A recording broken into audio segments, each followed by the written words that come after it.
نے بیان میں فرمایا کہ یقیناً موقع دیکھنا چاہیے بات کرنے کا. ہاں جو بھی اگر کوئی اصلاح کی بات کرنا چاہتا ہے یقیناً موقع دیکھنا چاہیے. لیکن جب کوئی آپ حضرات ممبر کے اوپر بات کرتے ہیں یا کوئی تبلیغی ساتھی کوئی بات کر رہا ہوتا ہے تو اس کے اندر ترغیب کے اندر کوئی بات کہی جاتی ہے تو اب اس بات کا کیا لحاظ رکھا جائے کہ اگر یہ بات ایک تو یہ ہوتا ہے نا کہ کسی سے یہ کہا جائے انگلی اٹھا کے کہ تو فجر میں کیوں نہیں آتا, تو یہ تو غلط ہے. لیکن ایک ترغیبی بات چل رہی ہے کہ بھائی یہ جو فجر میں جو ہے نا ساتھیوں کی غفلت ہے اس کو دور کیا جائے. تو اب اس کے اندر 10 12 15 20 ساتھی بیٹھے ہوئے ہیں اور وہ بات جن کے اوپر فٹ ہو رہی ہے وہ اس کو برا مان رہے ہیں, اور وہ ان کا یہ لحاظ رکھتے ہوئے وہ کہ یہ برا مانیں گے, وہ حق بات نہ کہے تو جرم کس کا ہے. دوسری بات یہ کہ جیسے آپ حضرات ممبر کے اوپر بات کرتے ہیں, کبھی آپ نے حرام کے اوپر بات کر دی, کبھی آپ نے شراب پہ بات کر دی, کبھی کسی نے جو ہے نا کسی کا حق کھایا ہوا اس کے اوپر بات کر دی, کبھی کسی کے لین دین پہ بات کر دی, تو وہ اگر اس بات کا لحاظ رکھیں کہ اس مجمع میں تو سارے بیٹھے ہوئے ہیں, شرابی بھی بیٹھے ہوئے ہیں اور جو ہے نا زانی بھی بیٹھے ہوئے ہیں, تو اگر ان باتوں کا لحاظ رکھتے ہوئے یہ بات نہیں کیا ہے تو قصوروار کون ہوگا؟ بات کرنے والا. جی نہیں, اس موقع پہ بات کرنے والا قصوروار نہیں ہوگا, اس لیے کہ تو عمومی مجلس میں بات کر رہے ہیں نا. جی نقصان جب ہوتا ہے جب کسی کو اشارہ کر کے کہا جائے کہ تو غلط ہے, تو اس سے پھر نقصان ہوتا ہے. نہیں تو اس بات کا تو لحاظ نہ کیا جائے نا کہ اس مجلس کے اندر جو نہیں, اس کا لحاظ نہیں کرنا چاہیے. مجلس میں تو لوگ بیٹھے ہوتے ہیں تبھی تو بیان کیا جاتا ہے. جی عمومی بات تو کرنی چاہیے. اچھا بھائی, پاکستان کے نظام جمہوری سے علماء کرام اسلامی نظام کے حوالے کی بات کریں جب ممکن ہی نہیں. پاکستان نظام جمہوری ہے, اس میں علماء کرام اسلامی نظام کے حوالے سے پھر کیوں بات کرتے ہیں جبکہ یہ ممکن ہی نہیں ہے. یہ بات غلط ہے کہ جمہوریت میں اسلام لانا ممکن ہی نہیں ہے, یہ بات غلط ہے. پہلے تو میرا پورا جمہوریت کے بارے میں جو بیان ہوا ہے وہ سنیں, ابھی اس کے ساتھ اس کو اٹیچ کریں. آدھا کلپ چلا دیتے ہیں لوگ, اس سے غلط میسج جاتا ہے. میں اس جمہوری نظام کے بالکل حق میں نہیں ہوں, اس سے 100 گنا بہتر بادشاہی نظام ہے جو سعودی عرب وغیرہ میں ہے. تو ان کے ملک کا حال دیکھو اور اپنے ملک کا حال دیکھو, کیونکہ گورنمنٹ اسٹیبل ہی نہیں ہو پاتی ہے کچھ, اور پھر ہر شخص اس کو پتہ ہے 5 سال میں نے نکالنے ہیں تو اپنا پیٹ بھرنے میں لگا رہے گا, ملک کے لیے کیا کرے گا. وہ بادشاہ کو کم از کم یہ تو پتہ ہوتا ہے کہ میرا ملک ہے اور ہمارا ہی خاندان ہوگا تو یہ ملک سکون میں ہوگا تو ہم بھی سکون میں ہوں گے. تو وہ کہتا ہے خود بھی مزے کرو, ہمیں بھی مزے کرنے دو. جمہوری نظام میں تو کہتے ہیں ہمیں مزے کرنے دو, ملک کی ایسی کی تیسی. لیکن یہ کہنا کہ جمہوری نظام میں اسلام لانا ممکن ہی نہیں ہے, یہ غلط ہے, کیونکہ ملک چلتا ہے آئین پہ. بادشاہی نظام میں خوبی تو ہے جو میں نے بتائی, لیکن خامی بھی ہے. وہ یہ کہ بادشاہ کی جس دن کھوپڑی گھومی وہ پورے ملک کو سیکولر کر دے گا, کوئی پوچھنے والا نہیں ہے اس کو. لیکن ہمارے سسٹم میں حکومت اصل میں آئین کی ہوتی ہے یا ہونی چاہیے آئین کی, تو اس حکومت کو بھی پابند کیا جا سکتا ہے کہ آپ آئین کے پابند ہو. تو اس لیے یہ ایک پازیٹیو چیز ہے بادشاہی نظام کی نسبت. تو کیونکہ آئین ہمیں سپورٹ کر رہا ہے, آئین میں لکھا ہوا ہے کہ قرآن و سنت کے اگینسٹ کوئی قانون نہیں بنے گا, تو آئین کی شق کو بنیاد بنا کے پاکستان کو اسلامائزیشن کی طرف لایا جا سکتا ہے. لیکن لائے گا کون؟ 3 لوگ ہوتے ہیں جو ملک میں اثر ڈالتے ہیں. عدلیہ ہے, بیوروکریٹس ہیں, اور بیوروکریٹس ہیں, اور ہمارے جو سیاسی لیڈر ہوتے ہیں. سمجھ آ رہی ہے بات؟ اور چوتھی نمبر پہ اسٹیبلشمنٹ. اصل میں تو وہی ہے, لیکن چلو ہم 4 باتیں فرض کر لیتے ہیں. چوتھے نمبر پہ سمجھ آ رہی. تو اب اس میں آپ ایسے ادارے بناؤ جس میں بیوروکریٹس تیار کرو. آپ اس پہ کسی نے پہلے کام کیا نہیں کیا. نعرے لگائے پاکستان میں اسلام آئے گا. بھائی میں نے کہا نا, گراؤنڈ ریئلٹی سے جو چیز اس کے مطابق ہو تو وہ کام بھی اس کے مطابق ہونا چاہیے نا.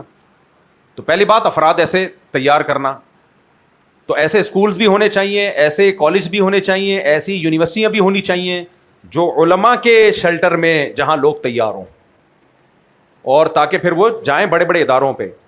تو اس سے آپ کے عدلیہ کا مسئلہ اور بیوروکریٹس کا مسئلہ حل ہو جائے گا. فوج میں آپ اپنے لوگ بھیجیں. دیکھو فوج میں ہم لوگ کہتے ہیں فلاں فلاں فلاں فلاں مسلک کے فرقے کے لوگ گئے ہوئے ہیں بہت زیادہ, تو آپ کو کس نے پابندی لگائی, آپ کیوں نہیں بھیجتے؟ ہم نے اس طرز پہ کام کرنے کی کوشش ہی نہیں کی ہے. ایک چیز رہ جاتی ہے سیاست, وہ ہمارے کنٹرول میں نہیں ہے. چلو ایک چیز پہ کمپرومائز کر لو, سیاستدان ہم نہیں لا سکتے, وہ جنہوں نے لانا ہے وہ آپ کو پتا ہے وہی لے کر آتے ہیں. ملک میں جمہوریت اس حوالے سے بالکل تیل لینے گئی بھی ہے. تو یہ ایک فالٹ کو ہم ٹھیک نہیں کر سکتے, لیکن یہ بھی ٹھیک ہو سکتا ہے جب اسٹیبلشمنٹ میں ہمارے لوگ چلے جائیں. کیا خیال ہے؟ تو اس لیے جو جامعۃ الرشید اور بہت سے علماء کی جو محنت ہے, صرف جامعۃ الرشید اکیلا نہیں ہے, اور بہت سارے علماء کا اس میں یہ موقف ہے کہ یونیورسٹیاں بھی علماء کو بنانی چاہیے, کالجز بھی علماء کو بنانے چاہیے, اسکولز بھی علماء کو بنانے چاہیے, یا علماء جیسے لوگوں کو بنانے چاہیے. علماء نہ بھی بنائیں, ان کی سرپرستی ہو تو وہ لوگ بنائیں, اور پھر اس کا رزلٹ 40-50 سال کے بعد نکلے گا یا 20-30 سال کے بعد نکلے گا. نکلنا تو 10 سال میں ہی شروع ہو جائے گا. تو جو سوٹیبل کوشش ہے وہ ہم نے کی نہیں ہے. ہم چاہتے ہیں بٹ دھڑام سے نظام بدل جائے، تو ایسا ہوتا نہیں ہے. تو یہ ایسا ہوتا نہیں ہے. یہ جو رہا سا نظام ہے اس کے ابھی بیڑا غرق ہو جائے گا، نتیجہ یہ نکلے گا. مفتی صاحب آپ کے کم کھانے کی اہمیت، آپ نے کم کھانے کی اہمیت بتائی جس پہ میں نے عمل کیا، اور میں جم بھی جاتا ہوں لیکن ایسا کرنے پر میں کمزور ہو گیا. پہلی بات یاد رکھو، باڈی کسی چیز کو ایک دم ایکسیپٹ نہیں کرتی ہے. ہماری باڈی کو اللہ نے بڑا فلیکسیبل بنایا ہے، اچانک نہیں ہو جاتا سب کچھ. آپ نے اپنے آپ کو کم کھانے کا عادی بنایا تو ابھی عادی بنایا نہیں ہے، تبھی کمزوری محسوس ہو رہی ہے. اگر عادی بن جاتے تو محسوس نہ ہوتی کمزوری آپ کو، اس کا مطلب عادی بنے نہیں. تو آرام آرام سے کمی کی طرف آؤ. یہ نہیں کہ کل سے ایک دم ولی اللہ بن گئے آپ، تھوڑا تھوڑا کر کے اسٹیپ بائی اسٹیپ آؤ. نمبر 2، ایک اور غلطی آپ نے کی ہے کہ کم تو کھایا، کھانے کی کوانٹٹی کم کر دی لیکن کوالٹی کو نہیں بڑھایا ہوگا آپ نے.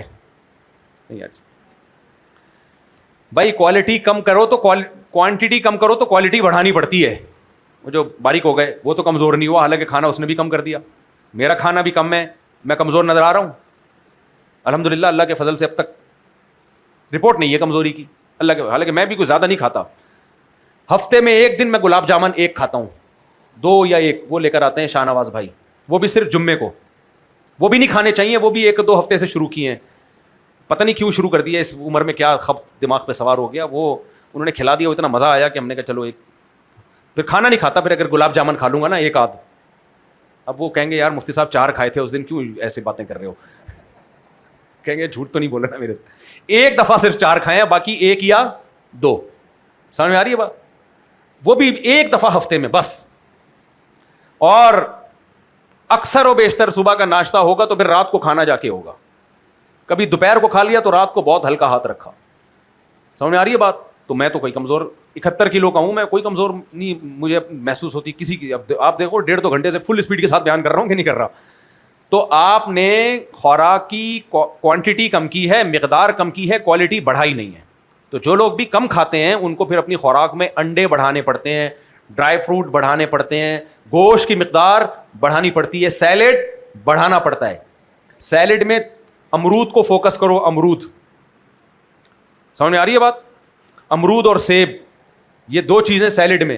اسی طرح 24 گھنٹے میں 1 آدھ بار وہ جو چقندر کی ریسیپی میں نے بتائی تھی نا، بیٹ روٹس کی، چقندر کی میں نے ریسیپی بتائی تھی جس پہ غامدی صاحب کے داماد نے میرا مذاق بھی اڑایا، بریانی بنانے کے طریقے بتا رہے ہوتے ہیں.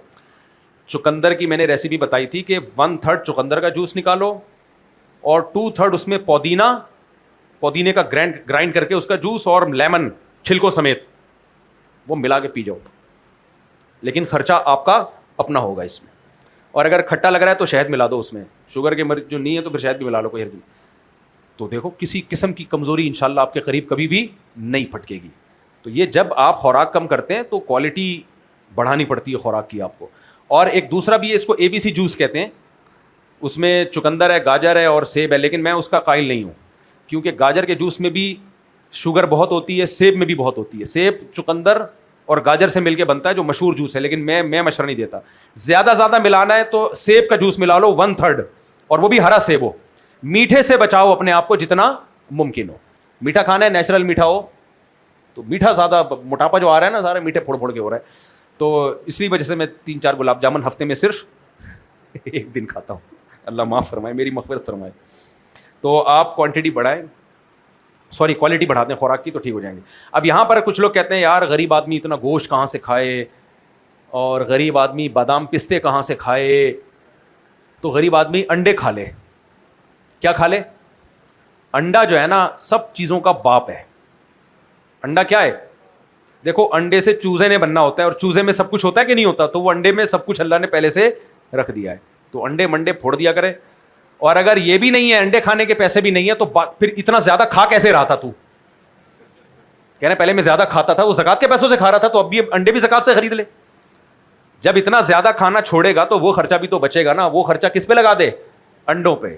انڈا بہت ہی خاندانی چیز ہے. ایک ڈاکٹر، بڑے ماہر ڈاکٹر ہیں، نام لے لیتا لیکن پھر ایسا نہ ہو لوگوں کو، دوسرے ڈاکٹروں کو اعتراض ہو. کئی دفعہ میں نے ارادہ کیا ان کا نام میں اناؤنس کر دوں. بہت زبردست نالج دیتے ہیں وہ، بڑے پڑھے لکھے، ٹو دا پوائنٹ بات کرتے ہیں. تو لیکن نام لینے میں بڑے سائڈ افیکٹ ہیں اس کے. پھر لوگ کوئی الزام لگائے گا کہ ان سے مفتی صاحب نے پیسے لیے ہوئے ہیں، کوئی دوسرے ڈاکٹر کہتے ہیں ان کو پروموٹ کیا، ہمیں بھی کرو وغیرہ وغیرہ. یہ پھر پھٹی ایک مصیبت میں پڑ جاتا ہے آدمی. تو ان کی پوری ایک تحقیق آئی تھی اس پہ کہ اندے سے بہترین پروٹین نہیں ہے کہیں بھی. تو اس لیے جس غریب کے پاس زیادہ کھانے کے پیسے ہیں اور انڈے کے نہیں ہیں وہ غلط بول رہا ہے. اچھا ایک اور بات, ڈرائی فروٹ جو ہے یہ میرا تجربہ بھی ہے اور میں نے بہت ساری ویڈیوز بھی دیکھی ہیں. کچھ ویڈیوز دیکھ کے انسان یقین نہیں کرتا, لیکن جب تجربہ کرتا ہے تو 100% یقین آ جاتا ہے. تو تجربے کے بعد تو ایک چیز ثابت ہو جاتی ہے نا بھائی, سائنسدان ایکسپیریمنٹ کرتے ہیں چوہوں پہ یا لیب میں کریں گے, ہم نے اپنی باڈی پہ ایکسپیریمنٹ کر لیا. ڈرائی فروٹ ہمیشہ 6-7 گھنٹے پانی میں بھگو کے کھاؤ. کوئی بھی ڈرائی فروٹ کھانا ہے, اخروٹ ہے نا, اخروٹ 7 گھنٹے پانی میں بھگو دو, پانی پھینک دو, پھر خوب اچھی طرح چباؤ اس کو, ایسا چباؤ کہ بیڑا غرق کر دو اس کا. دیکھو ٹھا کر کے باڈی کو لگے گا, وہ فوراً اثرات آنا شروع ہو جائیں گے. پستہ کھانا ہے, پانی میں 6-7 گھنٹے بھگو دو, 7-8 گھنٹے بھگو دو, پانی پھینک دو, پھر پستہ خوب دبا کے چبا کے کھاؤ, وہ باڈی کو ٹھا کر کے لگے گا. پانی میں 7-8 گھنٹہ بھگونے سے نا, میں میڈیکل سائنس کی زبان تو نہیں جانتا, میں اپنے زبان میں اس میں زندگی پیدا ہو جاتی ہے اور اس میں جو خراب چیزیں ساری نکل جاتی ہیں پانی میں.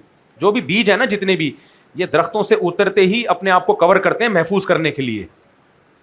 تو وہ کور ان کے لیے تو اچھا ہوتا ہے, ہمارے لیے اچھا نہیں ہوتا. تو پانی میں ڈال کے اس میں نشو نما کا عمل سے یہ گزرنا شروع ہو جاتے ہیں اور وہ جو کور کیا تھا نا وہ ختم ہو جاتا ہے. دیسی زبان میں سمجھا رہا ہوں. آپ نے پمکن سیڈ کھاتے ہیں نا لوگ, بہت زبردست چیز ہے, اس کو بھی پانی میں بھگو دو 7-8 گھنٹے, پانی پھینک دو, پھر خوب چبا, آٹے کی طرح ہو جائے گا وہ, خوب چباؤ. ہم لوگ جو عام طور پہ یہ ڈرائی فروٹ کھا رہے ہوتے ہیں یہ ضائع زیادہ ہو رہتے ہیں, باڈی کا جزو کم بن رہے ہوتے ہیں. تو یہ تجربہ کر کے دیکھو, مزہ نہ آئے پیسے واپس. اب بھی تو کمزور رہا نا یہ بھائی نے سوال پوچھا ہے نا, اس کے بعد بھی اگر یہ کمزور رہا تو یہ مینوفیکچرنگ فالٹ ہے. یہ کون سا فالٹ ہے؟ یہ پھر ریپیئر ہو کے دوبارہ بنانا پڑے گا آپ کو, بلکہ کھول کے دوبارہ جوڑنا پڑے گا. یہ ریپیئرنگ سے ٹھیک ہونے والا نہیں. میرا بھی سسٹم خراب ہو گیا تھا, تو ٹھیک ہی نہیں ہو رہا تھا نا جس سسٹم پہ میں کام کر رہا ہوں. کوئی آ رہا ہے یوں کر رہا ہے, کوئی یوں کر رہا ہے, کوئی یوں کر رہا ہے. ایک صاحب نے کہا, مفتی صاحب جاپان میں جب کوئی سسٹم خراب ہوتا ہے تو اس سسٹم کے ماہرین کو بلایا جاتا ہے. سافٹ ویئر ہے تو سافٹ ویئر کے انجینئر کو بلایا جائے گا, اور کمپیوٹر کا مسئلہ ہے تو کسی کمپیوٹر پڑے ہوئے آدمی کو بلایا جائے گا, اور کوئی موٹر خراب ہو گئی تو میکینک کو بلایا جائے گا. ہمارے پاکستان میں ہر چیز کا ایک مسئلہ ہے, جب بھی کمپیوٹر خراب ہو بند کر کے دوبارہ اسٹارٹ کرو جب بھی سسٹم خراب ہو بند کر کے, اگر وہ ری اسٹارٹ سے ٹھیک نہیں ہو رہا تو پلگ نکال دو, بالکل ڈیڈ کر دو. تو میں نے ایسا ہی کیا, صحیح ہو گیا. تو ہمارے سسٹم بھی یہاں کے حساب سے ایڈجسٹ ہو چکے ہیں. تو اس لیے میں اس بندے کو کہہ رہا ہوں, ابھی بھی اگر کمزور رہا تو کھول کے دوبارہ جوڑنا پڑے گا, آپ ٹھیک ہو جاؤ. ریپیئرنگ سے ٹھیک نہیں ہو گیا. مفتی صاحب میری بہن کا 16 سال کی, اس کی طبیعت بہت خراب ہے, وہ ICU میں ہے, دل سے دعا ہے جی اللہ تعالیٰ. پوروا اشتیاق بچی کا نام ہے, دل سے دعا اللہ تعالیٰ اس کو صحت عطا فرمائے جلد سے جلد. کم کھانے کا یہ بتاؤ گے, جلدی میں نے کہا 40 منٹ میں اٹھ جانا. مفتی صاحب کس قدر مقدار میں خون نکلنے پر وضو ٹوٹ جائے گا؟ وضو کے دوران خون لگا ہو تو کیا وضو ہو جائے گا؟ وضو کے دوران خون لگا ہو تو وضو ہو جاتا ہے, لیکن خون نکلنے سے وضو کب ٹوٹتا ہے خوب سمجھ لو.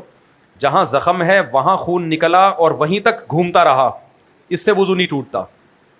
اس جگہ سرک کے چلا جائے جو جگہ زخم نہیں ہے.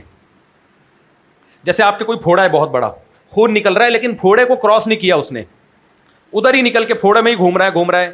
یا کوئی کھال چھل گئی آپ کی, اب پوری کھال چھل گئی ہے, اسی کے اوپر خون ہے, تو وہ نکل کے اسی چھلی ہوئی کھال کے اندر ہی گھوم رہا ہے تو باہر وہ نظر آ رہا ہے لیکن زخم کے اوپر ہی گھوم رہا ہے, اس سے وضو نہیں ٹوٹتا. الا موضع یلحقہ حکم التطہیر, اس جگہ سرایت کر جائے جہاں زخم نہیں ہے, تو اس کو کہتے ہیں خون نکل کے بہہ جائے, اس جگہ تک بہہ جائے جہاں پہ زخم نہیں ہے, تو اس بہنے کے بعد خون جو ہے وہ وضو ٹوٹ جائے گا. اس پہ لوگ ایک حدیث پیش کرتے ہیں, لوگ امام ابو حنیفہ کی اندھی تقلید کرتے ہیں. فضائل اعمال میں تو خود حدیث لکھی ہوئی ہے کہ 2 صحابی کے تیر لگا, خون نکلا, وہ پھر بھی نماز پڑھتے رہے. خود فضائل اعمال میں حدیثیں نبی کی بیان کرتے ہو, صحابہ کی بیان کرتے ہو, فالو امام ابو حنیفہ کو کرتے ہو, اسی کو تو اندھی تقلید کہتے ہیں. سمجھ آ رہی ہے بات؟ یہ بہت سوال سنا ہوگا. بھائی اگر اس حدیث کا یہ مطلب ہے تو اس میں تو یہ بھی ہے کہ خون نکلا, تو خون نکل کے کپڑوں پہ لگا ہوگا کہ نہیں لگا ہوگا؟ تو یہ سوال ہمارا آپ سے ہے کہ خون کو ناپاک تو آپ بھی مانتے ہو, اور خون جب کپڑوں پہ لگ جائے تو نماز نہیں ہوتی, تو جو اس حدیث کا آپ جواب دیتے ہو وہی جواب ہماری طرف سے. اب جب آپ کی طرف سے اس کا جواب آ جائے گا تو ہم اسی کو اپنے جواب میں ایڈ کر دیں گے. اس سے پتہ چلتا ہے ان صحابی کا خاص معاملہ ہے, اس پہ نبی صلی اللہ علیہ وسلم کی طرف سے نفیاً یا اثباتاً کچھ بھی ثابت نہیں ہے. یا تو یہ منسوخ ہے, اس وقت جب خون کا ناپاک ہونا نازل نہیں ہوا تھا اس وقت کا معاملہ ہے, یا یہ کہ نبی کریم صلی اللہ علیہ وسلم موجود نہیں تھے, ان صحابی نے اپنا اجتہاد کیا تھا, تو یہ اس کی یہ تعویل کی جائے گی, کیونکہ خون تو نجس ہے, قرآن نے اس کو نجس کہا ہے. مفتی صاحب جب جنت میں بےہودگی نہیں ہوگی تو ہم حوروں کا کیا کریں گے؟ یعنی بیوی سے ریلیشن بھی بےہودگی ہے, اس کا تو مطلب یہ ہوا نا, بےہودگی کہتے ہیں حرام کی طرف جانے کو, جو بیوی ہے وہ تو حلال ہے نا, تو جنت میں حوریں وہ بیویاں ہوں گی, ان کے قریب نہ جانا پرلے درجے کی بےہودگی ہوگی. تو آپ نہ جانا, آپ کہنا میں شرمیلا ہوں اور مجھے اس سے شرم آتی ہے. مسلمانوں کے 3 کھیل ہیں جو حدیث میں آتے ہیں, 3 کھیل حدیث میں آتا ہے کہ وہ باطل نہیں ہیں, 3 کھیلوں کے سوا سب باطل ہیں. اور جو 3 کھیلوں کے سوا سب باطل ہیں ان سے مراد وہ جو ان کھیلوں جیسے نہ ہو, یعنی جب بھی کھیل میں کوئی فائدہ ہوگا تو وہ ہے, تو اس میں بیوی کے ساتھ کھیلنا, اس لیے میں کہتا ہوں نا بیوی کے ساتھ بیکار باتیں کرنا بھی جائز ہے, ٹائم ضائع کرنا بھی جائز ہے, وہ ٹائم ضائع کہلاتا ہے, ہوتا نہیں ہے وہ. سمجھ میں آ رہی ہے بات؟ تو تاکہ کچھ ٹائم دو نا بیگم کو. دوسرا تیر اندازی ہے, تیسرا گھوڑ سواری ہے. اچھا میرے بوئی, رفیعت الاقلام وجفت الصحف کا کیا مطلب ہے؟ تقدیر کا مسئلہ کئی بار بیان کر چکا ہوں, ابھی وقت چھوڑا ہے. آپ سے یہ پوچھنا ہے کہ آپ کی مسجد زیر تعمیر ہے, ہم اس کے لیے سیمنٹ کی بوری دینی ہے. بھائی سیمنٹ کی بوری پہلے بھی کچھ لوگوں نے دی ہوئی ہے, لیکن سیمنٹ ابھی استعمال ہونا شروع ہی نہیں ہوا ہے نا. جب استعمال ہونا شروع ہو تو پھر آپ جتنی, ابھی تو کھدائی کا کام ہو رہا ہے, تو اس لیے سیمنٹ جنہوں نے دینا ہے, جب تعمیری کام شروع ہوگا نا, ابھی تو تخریبی کام ہو رہا ہے نا, پرانی عمارت کو گرایا جا رہا ہے, جیسے ہی تعمیری کام ہوگا تو پھر آپ ضرور سیمنٹ کی بوریاں دیں. سبحان اللہ, اللہ آپ کے لیے صدقہ جاریہ بنائے.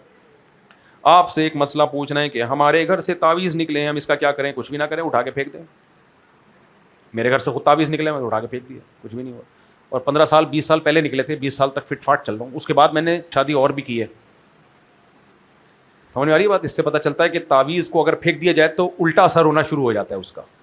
تو لفٹ نہیں کرایا کرو تعویذ کو, فلیتوں کو, پلیتوں کو, ان چیزوں کو لفٹ نہیں کرایا کرو. بولا صحیح ہے. میں تو لوگوں سے کہتا ہوں لاؤ تعویذ دو, میں اپنے شلوار کے نیفے میں رکھ لیتا ہوں. یار پرچیاں ہیں, کچھ بھی نہیں ہوتا ان سے, پرچیاں. السلام علیکم.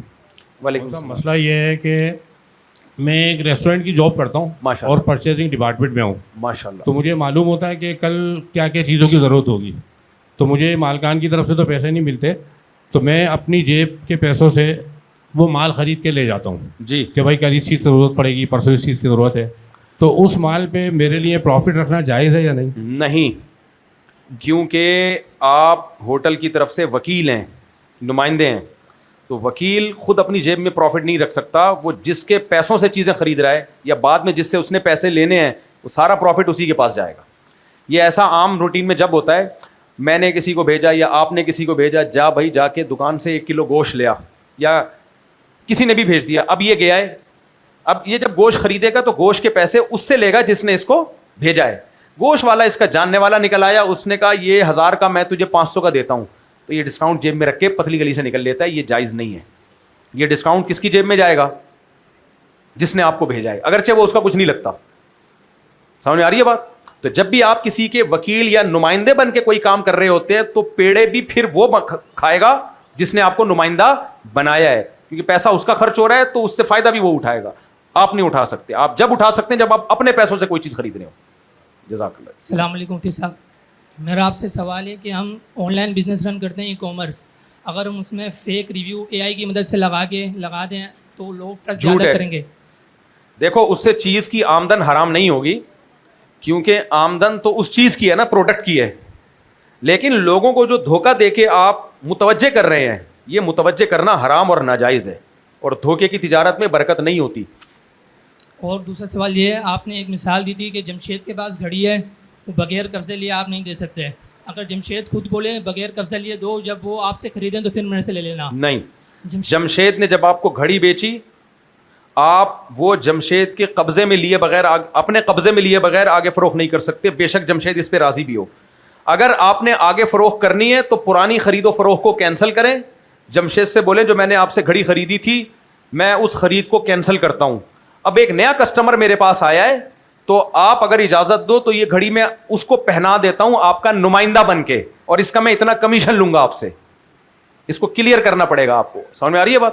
گھڑی خرید کے اپنے قبضے میں لیے بغیر آگے بیچ نہیں سکتے, اور جمشید کا وکیل بن کے بھی نہیں بیچ سکتے کیونکہ گھڑی آپ کی ہے. تو اس پرانے سودے کو کینسل کرو پھر آگے بیچو. السلام علیکم. وعلیکم السلام. مفتی صاحب یہ ڈراپ شپنگ جو ہے وہ حلال ہے یا حرام ہے؟ ڈراپ شپنگ کی کچھ صورتیں حلال ہیں, کچھ صورتیں حرام ہیں. شریعت کا اصول ہے کہ جو چیز آپ کے قبضے میں نہ آئے آپ اس کو آگے بیچ نہیں سکتے. ڈراپ شپنگ میں عام طور پر آپ کسی کی چیز خریدے بغیر, کمپنی کی چیز خریدے بغیر کسی کو بیچ رہے ہوتے ہو آپ, یہ جائز نہیں ہے. آپ اس میں جائز کرنے کے لیے یہ کرو, یا تو پہلے خرید کے کسی کو نمائندہ بھیج بنا کے اس کے قبضے میں لو, بولو بھائی تو میری طرف سے قبضہ کر لے, پھر آگے بیچو. یا بیچو نہیں, بیچنے کا وعدہ کرو میں تمہیں یہ دوں گا, اور پھر خریدو, اور پھر کسٹمر سے پوچھو ہاں بھائی اب بتاؤ خرید رہے ہو کہ نہیں خرید رہے, وہ کہے خرید رہا ہوں تو ٹھیک ہے, نہیں تو پھر وہ آپ کو نقصان ہوگا, جو بھی ہوگا آپ کی چیز ہے وہ. تیسرا, دو پارٹیوں کے درمیان کمیشن ایجنٹ بن جاؤ. آپ بولو بھائی میں بیچ ہی نہیں رہا, فلاں کمپنی کی چیز میں آپ کو بکوا رہا ہوں, بتاؤ, اور پھر کمپنی کو بھی یہ نہیں بتاؤ میں آپ سے لے رہا ہوں, بھائی ہم نے یہ پروڈکٹ آپ کی بکوائی ہے, آپ مجھے اس کے پیسے دو, ہر پروڈکٹ کو بکوانے کے مجھے اتنے پروفٹ چاہیے اس پہ. اس طرح معاملہ کو کلیئر کرو. دیکھو عبادات کے دین میں لوگ آ جاتے ہیں, پیسوں کے معاملے کے دین کو لوگوں نے نظر انداز کیا ہوا ہے, تو یہ بہت غلط بات ہے. تو مفتی صاحب اس طرح جو بروکری کا کام ہوتا ہے دو پارٹیوں کے بیچ میں, جو ہم بیچ میں بروکر بنتے ہیں, اسی طرح ڈراپ شپنگ میں بھی کام کر سکتے ہیں. ہاں بالکل بروکر بن سکتے ہیں, لیکن کلیئر کریں میں بروکر ہوں بھائی, صاف صاف. پراپرٹی کو خریدے بغیر بھی بیچا جا سکتا ہے, سوری قبضے میں لیے بغیر بھی بیچا جا سکتا ہے, لیکن اس میں یہ ہے کہ رسک میں آ چکی ہو, آپ کے پلاٹ پتہ ہو کہاں ہے, کس نمبر کا ہے, کہاں لوکیشن ہے, اور اتنا آپ کی ملکیت ہو کہ اگر پلاٹ پہ قبضہ ہو گیا تو آپ کا نقصان سمجھا جائے. اس کنڈیشن میں آنے کے بعد بیچ سکتے ہیں, بے شک قبضہ نہ بھی کیا ہو. السلام علیکم. السلام علیکم. وعلیکم السلام. اگر اتفاقاً دوسری شادی کے اسباب بن جائیں, اتفاقاً دوسری شادی کے اسباب بن گئے, جی کوئی ایسے حالات پیدا ہو جائیں, حسن اتفاق سے تو ایسے انسان بندر سے انسان نہیں بنا. جو اتفاق آپ نے بیان کی, اتفاق سے دوسری شادی, مطلب شادی کا ارادہ نہ ہو, ایسے وقت آ جائے کہ شادی کرنا پڑ جائے, یا کوئی ایسے مطلب پڑ گئی, یعنی مجبوری میں دوسری شادی کرنی پڑ رہی ہے, دل نہیں چاہ رہا لیکن حالات ایسے ہو گئے کہ مجبور ہو گئے, نہیں کریں گے تو مر جائیں گے. آگے مجھے انجوائے کرنے دیں تھوڑا سا. سہارا دینا چاہ رہا ہے اس کو, یا گھر دینا چاہ رہا ہے اس کو رہنے کے لیے, اور پہلی بیوی کہتی ہے کہ میری شکل نہیں دیکھنا مجھے. ہاں تو حالات بنے کہاں ہیں؟ پہلی بیوی کہہ رہی ہے میں دوسری کی شکل نہیں دیکھوں گی, تو حالات بنے کہاں ہیں؟ نہیں, میں تو سمجھ رہا ہوں حلوہ رکھ کے پلیٹ میں رشتہ مل گیا ہے, سب راضی ہیں. نہیں, دوسری اگر وہ کرنا چاہ رہے ہیں شادی تو چھپ کے بتا کے کرنا چاہیے یا چھپ کے کرنا چاہیے؟ پہلے بات تو آپ کم از کم 2 مہینے کے روزے رکھیں اس بات پہ کہ آپ نے جو مجھے بلا وجہ خوش کیا کہ دوسری شادی کے حالات پیدا ہو گئے. حالات کبھی بھی دوسری شادی کے پیدا ہوتے ہی نہیں ہیں. شادی کرنا چاہ رہا ہے دوسری بندہ, ہاں بس چاہ رہا ہے, وہ تو ہر مسلمان چاہ رہا ہے. ہاں حالات تھوڑی, پہلی والی سے کیا اجازت لینا پڑے گی؟ نہیں اجازت لینا نہیں پڑے گی. وہ کہتی مجھے شکل نہ دکھانا, تو نہ دکھانا شکل. وہ اگر کہے مجھے شکل دکھاؤ پھر بھی نہ شکل دکھانا دوسری کی اس کو. اچھا ہاں, وہ اگر کہے مجھے شکل دکھاؤ نا, اپنی دکھا دیا, یعنی آپ تو میرے لیے قابل احترام ہے. یعنی جو مرد ہے جو کر رہا ہے وہ اپنی شکل دکھاتے بیگم کو, اور وہ دوسری کے بعد تھوڑی سی چینج ہو چکی ہوگی. اگر بتائے مطلب نکاح کر سکتا ہے؟ ہاں کر سکتا ہے. اچھا جائز. دوسری شادی کے لیے اللہ نے پہلی بیوی کی اجازت کو شرط نہیں قرار دیا, عدل کو شرط قرار دیا کہ دونوں کے برابر حقوق ادا کرو اور راتیں برابر گزارو. اگر وہ یہ کہے کہ آپ دوسرا نکاح کرنا چاہتے ہو, مجھے چھوڑ دو, مجھے طلاق دے دو, نہیں چھوڑو نہیں اس کو, وہ جذبات میں کہتی ہے. نہیں چھوڑو, وہ جذبات میں کہے گی کچھ دن چلاؤ اس کو, بلکہ اب زندگی بھر ایسے ہی چلے گا. اجازت کی ضرورت نہیں ہے. نہیں جاتے. السلام علیکم. جی السلام علیکم. وعلیکم السلام. مفتی صاحب ابھی میری جو ہے نا 1.5 مہینے پہلے انگیجمنٹ ہوئی تھی, منگنی ہوئی تھی, تو میرے سسرال سے میرے کو کپڑے دیے تھے انہوں نے نا, تو وہ خالی منگنی کے دن ہی کپڑے پہنے تھے, تو اس کے بعد سے جو ہے نا کپڑے گھر سے غائب ہو گئے. اوہو, تو منگنی کے کپڑے تھے آپ نے پہنے اور کپڑے گھر سے غائب ہو گئے. جی, تو کسی سے جو ہے نا ہماری خالہ نے, جو عالم وغیرہ عورت ہوتی ہیں جو بابا وغیرہ کرتی ہیں, جادو, جی جی جی, تو ان سے پوچھا تو انہوں نے کہا ہے کہ اب وہ جو ہے نا خود ہی کپڑے تمہارے گھر پر آ جائیں گے, تو جیسی وہ کپڑے آیا تو اسے پہننا نہیں, سمندر میں بہا دینا. یعنی وہ کسی نے جادو کے لیے تاکہ آپ کا رشتہ ٹوٹے یہاں سے. اب وہ کپڑے خود بخود ہی آئیں گے, انہوں نے ایسا کہا تھا. جب وہ کپڑے خود بخود ہی آئیں آپ ان کو پہنو تو خود بخود ہی ہر جگہ جا سکو گے آپ. ان کپڑوں جیسے شلوار میں آپ ٹانگیں ڈالو گے تو چلنا نہیں پڑے گا آپ کو, شلوار خود ہی چلے گی.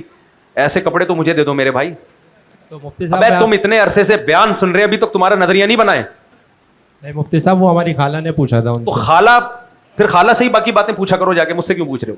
تو ابھی آپ سے یہ پوچھنا کچھ نہیں ہے, ان کو پہنو گھومو پھرو, کچھ نہیں ہوتا. تعویذ بھی نکلے نا نفے سے تو بھی انہی کپڑوں کو پہنو, ایسی کی تیسی. جا بس یار, وہ ایک دو سوال اور لے لیتے ہیں. السلام علیکم مفتی صاحب. کیا مسجد کا ملبہ مسجد کی قیمت میں, یعنی جو کنسٹرکشن کی قیمت میں جاتا ہے. آج کل جتنے بھی ٹھیکیدار ہیں, کوئی بھی جب کنسٹرکشن کا کام کرتے ہیں تو جو کچھ گرانا ہوتا ہے وہ کہتے ہیں یہ ملبہ ہمارا ہوگا, اس کے بدلے میں ہم یہ کھدائی کریں گے. یہ کانٹریکٹ عام طور پر ہوتا ہے, بلکہ کچھ اضافی پیسے بھی دے رہے ہوتے ہیں, تو مسجد ہی کے کام میں استعمال ہو جاتا ہے وہ ملبہ. السلام علیکم مفتی صاحب. وعلیکم السلام. University of engineering and technology Peshawar سے جماعت آئی ہے یہاں پر, کل انشاءاللہ صبح جائے گی. ماشاءاللہ یہاں سے دور جائے گی ماشاءاللہ. مجلس کے بعد تھوڑی سی دیر کے بعد سے ابھی آ جائیں, مسافہ کر لیں جلدی جلدی نا, سارے جماعت والے آ جائیں جلدی جلدی آ جائیں. اتنے میں ہم سوالات بھی پوچھ لیں گے, 2-4 اور نمٹا دیں گے. اللہ خوش رکھے. ماشاءاللہ ماشاءاللہ ماشاءاللہ. السلام علیکم. السلام علیکم. السلام السلام.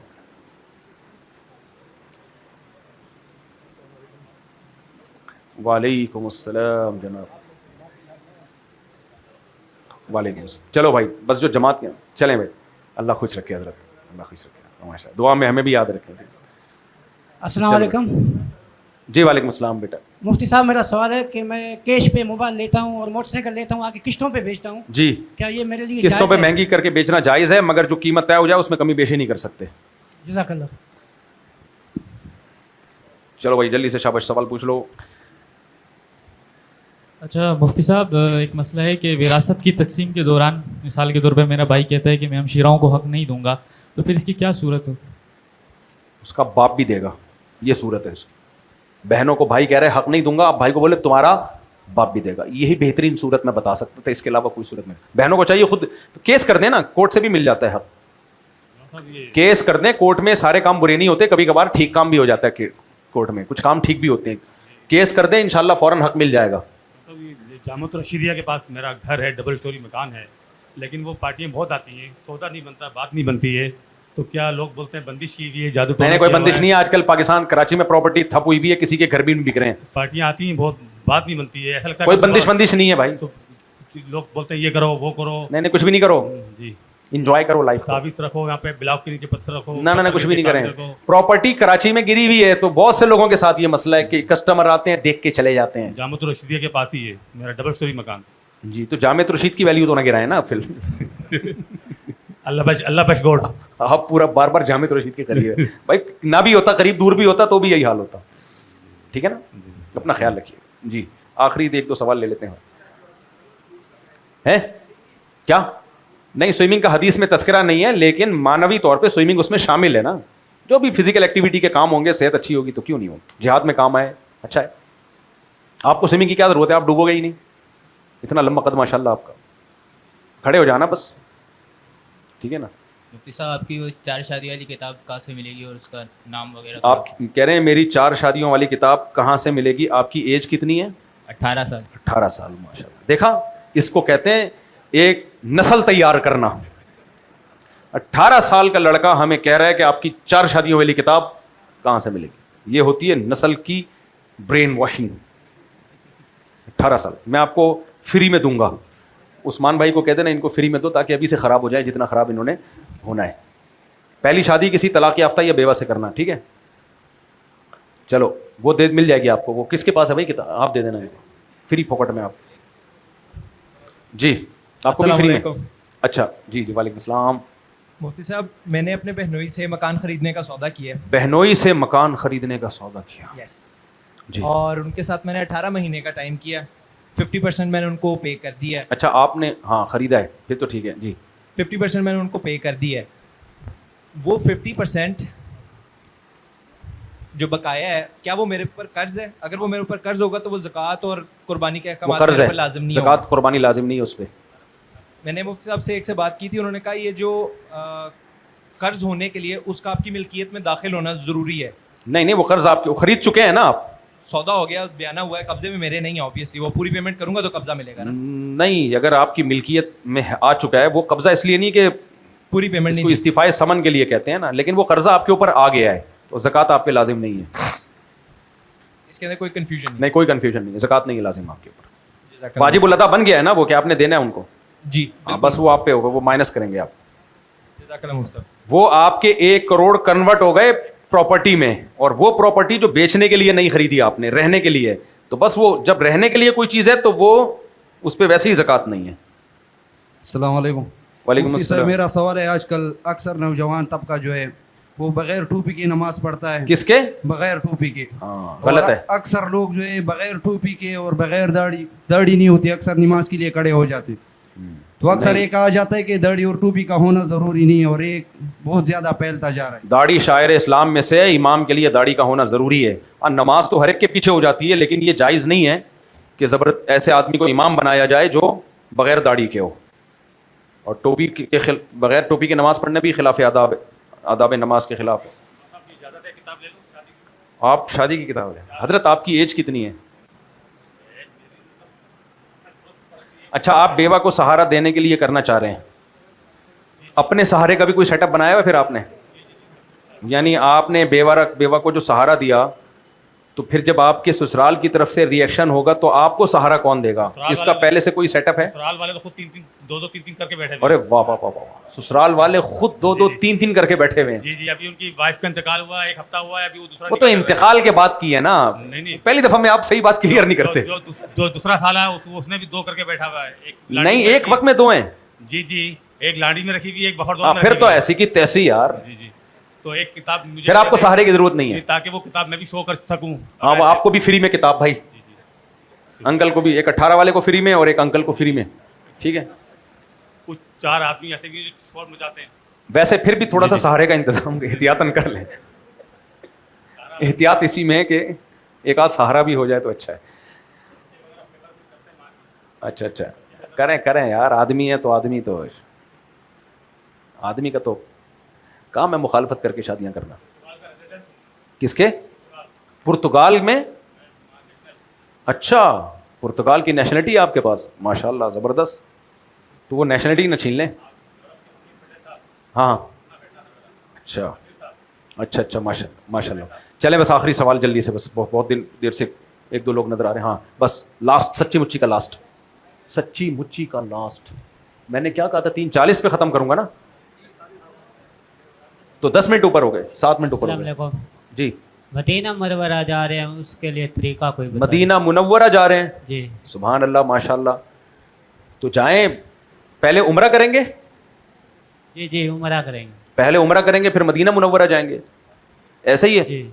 تو مسجد نبی میں زیادہ سے زیادہ ٹائم گزاریں, دعا کا اہتمام کریں, نبی صلی اللہ علیہ وسلم کے روضہ رسول پہ حاضری دیں, اور درود شریف کی کثرت زیادہ کریں مدینہ میں. یہی مدینہ کے کام ہے. لباس کا کوئی طریقہ بتا. نہیں, لباس تو مدینہ میں بس عام نارمل اچھا سا لباس پہنے, ٹھیک ہے نا. جو بھی لباس پہنتے ہیں اس میں اچھا سا لباس پہن کے جائیں, درود شریف کا زیادہ اہتمام کریں وہاں جا کے. چلو بھائی, السلام علیکم ورحمۃ اللہ.